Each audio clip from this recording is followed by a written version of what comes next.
এগুলো নিয়েই মুসলমান পড়ে আছে।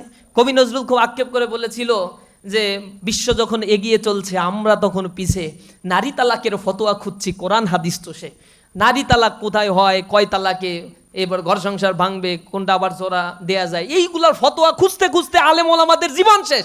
অথচ আব্বাসীয় খেলাফতের সময়, খলিফা মামুনের সময়, খলিফা মুনতাসিরের সময়, খলিফা মনসুরের সময় পৃথিবীর জ্ঞান বিজ্ঞান দর্শন কলা ইতিহাস সাহিত্য চিকিৎসা বিজ্ঞান থেকে শুরু করে সর্বক্ষেত্রে মুসলিমরা লিড দিয়েছে।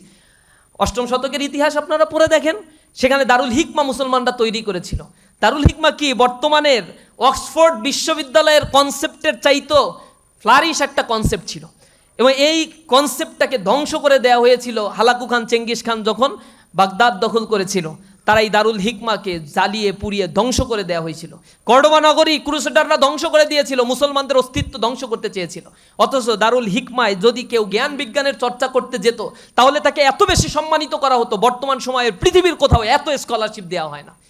তাকে স্থাবর সম্পত্তি তো দেয়াই হতো, স্ত্রী পরিবার পরিজন নিয়ে শান্তিতে আলিশান জীবনযাপন যাতে করতে পারে এই পরিমাণে অর্থ আব্বাসীয় খেলাফতের অধীনে তাদেরকে দেওয়া হতো। জ্ঞান বিজ্ঞানের চর্চায় তারা এতটাই আগুয়ান ছিল বিধায় তো পৃথিবীর নেতৃত্ব তারা দিয়েছে। কিন্তু মুসলমান যাতে এই দিকে না যেতে পারে তখন মুসলমানদের মধ্যে সেগ্রিগেট করো, ইসলামের মধ্যে এডুকেশন সিস্টেমটাকে আলাদা করে ফেলো, ইসলামকে ডিমোরালাইজ করে ফেলো, ইসলামকে বলো this is backdated educational system, এগুলো বলে বলে ইসলাম দাড়ি টুপির ব্যাপারে একটা ট্রমাটাইজ সিচুয়েশন তৈরি করে রাখো।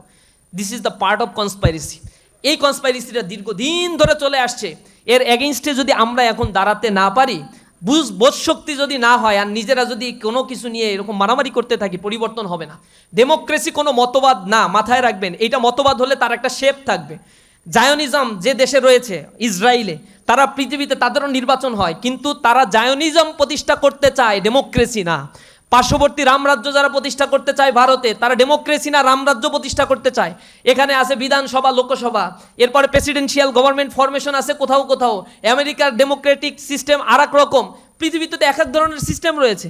আপনি ইরানে যান, সেখানে ইসলামিক রিভলিউশন হওয়ার পরে 1979-এর পর থেকে সেখানে একটা সিস্টেম রয়েছে, সেখানে হচ্ছে প্রেসিডেন্সিয়াল গভর্নমেন্ট সিস্টেমগুলো ফাংশনাল করে, এটাও এক ধরনের ডেমোক্রেসি। সুতরাং ডেমোক্রেসি হচ্ছে কিভাবে নেতৃত্বের পালাবদল হবে তার একটা প্রক্রিয়া।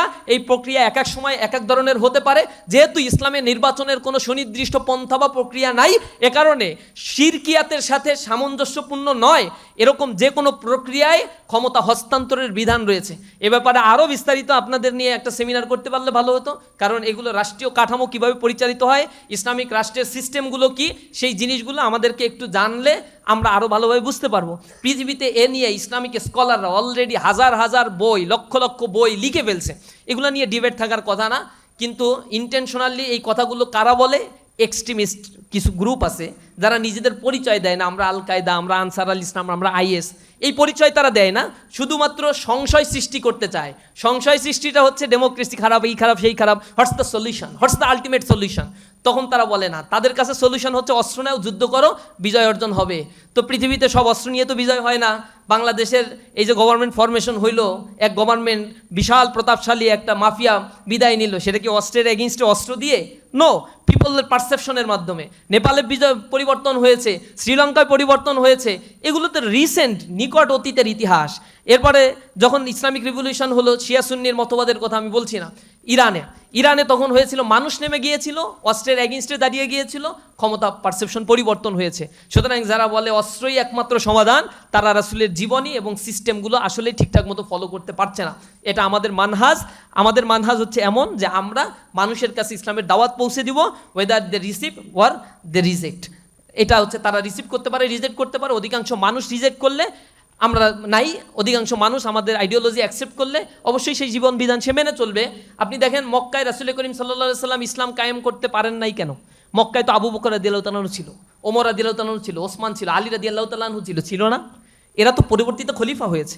ওমর রাদিয়াল্লাহু তাআলা আনহুর সময় তো সারা পৃথিবীর অর্ধজাহান মুসলমানদের অধীনস্থ হয়েছে, এবং ওসমান রাদিয়াল্লাহু তাআলা আনহুর সময় তো বিশাল একটা খেলাফত মুসলমানরা শাসন করেছে। তাহলে এত প্রভাবশালী এক একজন ম্যানেজমেন্টের ক্যাপাসিটি সম্পন্ন শাসক কেন মক্কায় এক্সিস্ট থাকা সত্ত্বেও মক্কা থেকে আল্লাহ রাসূলকে পালিয়ে যেতে হলো? কেন সেখানে রিভোল্ট করলেন না? কেন সেখানে অস্ত্র ধরলেন না? এর মূল পারপাসটা ফাংশনটা হচ্ছে সেখানে পিপলের পারসেপশনটা ইসলামের পক্ষে ছিল না, যার ফলে সাহাবাদেরকে হত্যা করা হয়েছিল। সুমাইয়া রাদিয়াল্লাহু তাআলা আনহা দাস, তার সন্তান তার স্বামী ইসলাম ধর্ম গ্রহণ করেছে, দাস শ্রেণী, তাদের কোনো মূল্য ছিল না সোসাইটিতে, তারা শুধুমাত্র বলেছে লা ইলাহা ইল্লাল্লাহ। এরপরে তাদেরকে বেঁধে রাখা হয়েছে, নির্যাতন করা হচ্ছে। রাসূল নির্যাতনের খবর শুনে তাদেরকে দেখতে গেল একদিন, দেখে দূর থেকে আল্লাহ রাসূল তাকিয়ে আছে আর দাড়ি মোবারক ভিজে যাচ্ছে, টপ টপ করে চোখের পানি পড়ছে। আল্লাহ রাসূল আর কোনো কথা বলতে পারছে না। একটা পর্যায়ে বিদায় নেওয়ার সময় আল্লাহ রাসূল বলছে, ইসবির ইয়া আহলে সুমাইয়া ইন্নাল্লাহা মাআনা, হে সুমাইয়ার পরিবার ধৈর্য ধারণ করো, আল্লাহ তোমাদের সাথে আছেন। রাসূল চলে আসছেন। এরপরে সুমাইয়া রাদিয়াল্লাহু তাআলা আনহাকে বললো যে তোর এইখানে যদি মুহাম্মদ সাল্লাল্লাহু আলাইহি ওয়াসাল্লামকে বেঁধে রাখি আর তোকে মুক্তি দিই, তুই কেমন লাগবে? সুমাইয়া রাদিয়াল্লাহু তাআলা আনহা শরীরের সকল শক্তি একত্রিত করে মুখ থেকে থুতুগুলো জড়ো করে ওই নরপিশাচের মুখে নিক্ষেপ করলো। সাথে সাথে বর্ষার আঘাতে সুমাইয়া রাদিয়াল্লাহু তাআলা আনহাকে শহীদ করা হলো, ইসলামের প্রথম শহীদ। তার এগেইনস্টে কোনো মিছিল মিটিং তো আল্লাহ রাসূল করেন নাই, কারণ তার সক্ষমতা তখন ছিল না এবং পাবলিকের পারসেপশনও মক্কায় সেভাবে তৈরি হয়নি। সুতরাং কাফেরদের বিরুদ্ধে জিহাদের ডাক, অস্ত্র নিয়ে নেমে পড়া, এগুলোর কোনো অনুমোদনই ছিল না। রাসূলের সিস্টেমটা ছিল হচ্ছে ক্রোনোলজিক্যালি প্রপোর্শনেট রেটে আল্লাহ রাসূল এগিয়েছেন। মদিনায় গিয়ে 6ষ্ঠ হিজরির পরে এরপরে রাসূল করিম সাল্লাল্লাহু আলাইহি সাল্লাম পারমিশন পেয়েছেন যুদ্ধ করার জন্য।